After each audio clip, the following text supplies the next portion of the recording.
Hello বন্ধুরা, আপনারা সবাই কেমন আছেন? আশা করি আপনারা সবাই ভালো আছেন। বিনোদনের পাশাপাশি আজকে একটি নতুন ভিডিও নিয়ে আসলাম।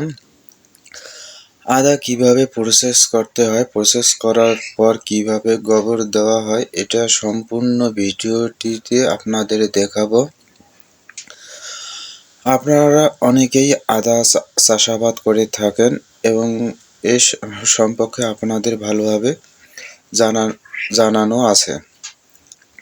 আপনারা প্রথমে একটি পাত্র নেবেন, পাত্রের মধ্যে পরিষ্কার গোবর দিবেন, দেওয়ার পর যতটুকু পরিমাণে পানি লাগে ঢেলে দিয়ে গোবরটিকে কি সুন্দরভাবে গুলে নেবেন।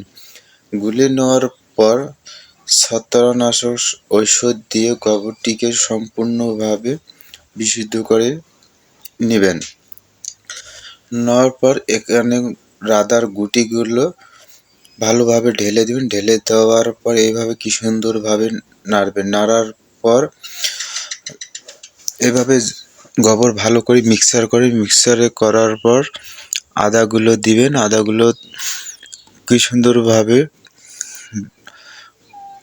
নাড়াচাড়া করবেন। এর মধ্যে নাড়াচাড়া করার পর যখন আদাগুলোতে সম্পূর্ণভাবে গোবর মিশানো হয়ে গেল তখন আরেকটি পাত্রে আদাগুলো তুলে নেবেন।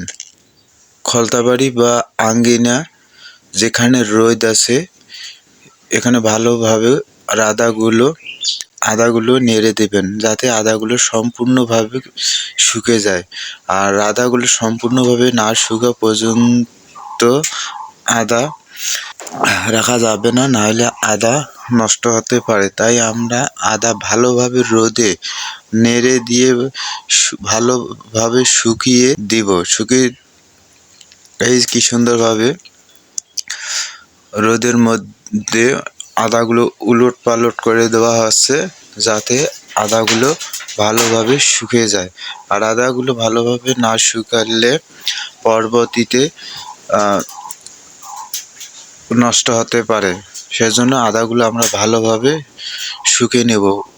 আস্তে আস্তে করে উল্টে দিয়ে দেখেন আদা আমরা কিভাবে প্রসেস করছি তা আপনারা সম্পূর্ণ ভিডিওতে দেখতে পাচ্ছেন।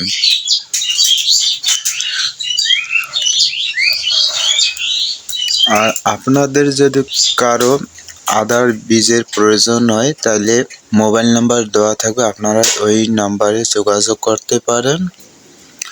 কারণ আদা গাড়ার সিজন চলে এসেছে। পয়লা বৈশাখের প্রথম থেকে আদা গাড়া শুরু হয়ে যায়। সম্পূর্ণ ভিডিওটি দেখার জন্য আপনাদের সকলকে অসংখ্য ধন্যবাদ।